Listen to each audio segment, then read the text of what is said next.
Kemudian yang ketiga, bahwa ketika kemudian ujian hidup ini datang, itu ya, kita diminta untuk meyakini bahwa yang sebenarnya yang mendatangkan peristiwa apapun dan mengizinkan kejadian apapun di kerajaan ini, kerajaan Allah ini, ya Allah yang mengizinkannya gitu.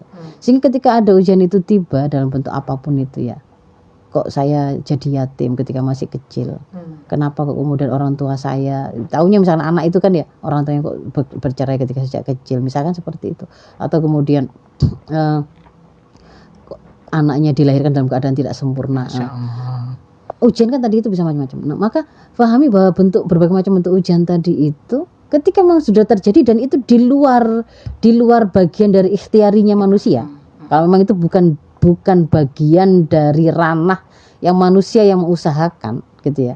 Artinya dia sudah berusaha dengan seoptimal mungkin. Nah, ikhtiarnya itu misalkan berkendaraan itu ya supaya selamat, supaya aman, itu sudah dia ikhtiari. Ternyata kemudian ada kejadian, kok ada kendaraan dari jalan di atas itu jatuh menimpa dirinya gitu ya. Nah, karena ada kejadian seperti itu, dia kejatuhan kendaraan dari atas, jembatan di atas itu.